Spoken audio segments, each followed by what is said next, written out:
నా పేరు రజిత. నేను భూదాం బాధితుల నుంచి ఒక బాధితురాలిని. మాకు కరెంటు లేకుండా, నీళ్లు లేకుండా ఇన్ని రోజులు మేము జీవించాం సార్. 8 సంవత్సరాల నుంచి మేము కొన్నది ₹1,00,000 పెట్టి కొన్నాను సార్. నేను పార్టీ పన్ను అని, కరెంట్ అని, పోల్స్ అని అన్నిటి కలిపి ఒక 50,000 వరకు మా దగ్గర తీసుకున్నారు. నాకు 2 ఆడపిల్లలు సార్. నేను కొనుక్కున్న తర్వాత నేను కట్టను, నాకు అంత స్తోమత లేదు, మా ఆయనకి యాక్సిడెంట్ అయ్యి కాలు చెయ్యి ఇరిగింది, నేను కట్టుకోనని నేను చెప్పాను. లేదు, నువ్వు కట్టుకుంటేనే నీకు భూమి ఉంటుంది, నీకు పట్టాలు వస్తాయని మమ్మల్ని బెదిరించారు సార్. నేను అక్కడ ఇక్కడ తీసుకొచ్చి మా ఆయన్ని చూసుకుంటూ, 2 పిల్లల్ని చూసుకుంటూ, కష్టపడుతూ వ్యవసాయం చేసుకుంటూ, వ్యవసాయ పనులకు వెళ్తూ నేను ఇల్లు కట్టాను సార్. ఇల్లు కట్టిన తర్వాత కరెంటు లేదు, నీళ్లు లేవు సార్ మాకు. అయినా కానీ మేము అలానే ఉన్నాం.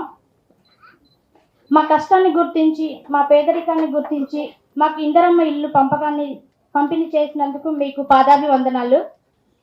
మాకు ఇంత తొందరగా మేము పట్టాలు వస్తాయని మేము ఎక్స్పెక్ట్ చేయలేదు సార్. అసలు మా పేదరికాన్ని గుర్తించి ఇంత తొందరగా మా పేదలందరినీ మీ పిల్లలుగా భావించి మమ్మల్ని ఆదరించి మాకు ఈ పట్టాలు ఇస్తున్నందుకు శిరసు వంచి మీకు నమస్కరిస్తున్నాను.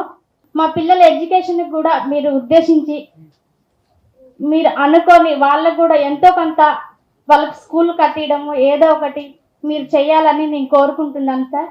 థ్యాంక్ యూ, మాకు ఈ అవకాశం ఇచ్చినందుకు.